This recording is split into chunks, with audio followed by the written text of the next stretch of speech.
Magandang gabi sa inyo mga kasawi. Kamusta na po kayong lahat? Naway nasa mabuti kayong kalagayan. At mag-iingat kayo palagi mga kasawi. Tatlo na paano malalaman na nag-cheat na ang partner mo. Ayan, pakinggan nyo ng mabuti mga kasawi. Ang una ay tinatago palagi ang cellphone. Alam nyo ba ang mga kababaihan at kalalakihan kapag ito ay nagsisimula na magloko, halos hindi nabibitawan yung cellphone, hindi na napapakita at hindi na nalalapag sa mesa. Kasi dahil meron na itong tinatago sa inyo, nag-uumpisa na siya na magloko pa.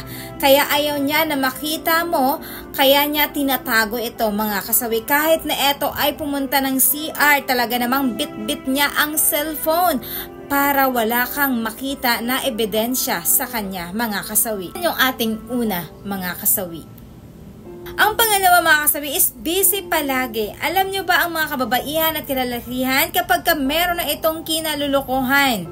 Talagang busy ito palagi, hindi na ito nag-a-update sa'yo. Wala itong pakialam kung ano ang sasabihin sa'yo. Bagkos, alam na kayo natatawagan at hindi niya rin kayo makakamusta dahil palagi na siyang busy sa iba or kandungan na siya ng iba mga kasawi. Kasi ganun yung mga kababaihan at kalalakihan kapag meron na silang kinagigiliwan na ibang babae at ibang lalaki mga kasawi. Ayan yung ating pangalawa mga kasawi. Ang pangatlo mga kasawi is wala ng time. Alam nyo ba ang mga kababaihan at kalalakihan kapag meron na itong iba, halos hindi na ito pupunta sa'yo. Wala nang pakita ni anino sa'yo. Kahit nga kung dati wala siyang, ayan, pag-cheat, alam nyo ba halos minuminuto gusto kanyang makasama. Minuminuto ay pupuntahan ka kahit saan ka man. Pero kapag once ng isang lalaki, isang babae, nag-cheat na ito, talagang halos hindi na ito.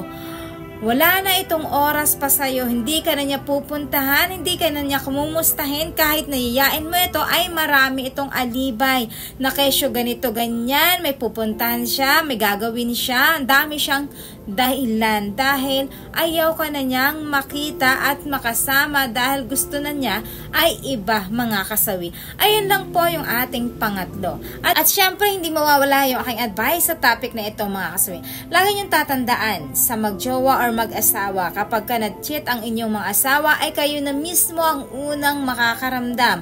Kasi yung mga hindi nila nagagawa dati ay nagagawa na nila ngayon. At kung dati hindi siya mabuhay na wala ka sa tabi niya, ngayon ay talagang buhay na siya kahit wala ka. Kahit hindi ka niya kasama ay okay lang para sa kanya. Kung ang dati ka tinataguan ng cellphone, ngayon ay tinataguan ka na niya. Kaya laging tatandaan, dapat mabilis yung instinct ninyo at pakiramdam ninyo sa inyong mga asawa o jowa para naman mas mabilis nyo itong mabisto at malaman na may kinakalintari na pala na iba ang mga jowa ninyo. Ayun lang po yung aking advice mga kasawi. Maraming salamat sa patuloy na pagsuporta niyo sa akin, sa walang sawang pag-share at pag-comment. Sa mga hindi pa po nakapag-subscribe, pwede na kayo mag-subscribe, pwede na rin kayo mag-follow para updated kayo sa topic ko araw-araw. Magandang gabi.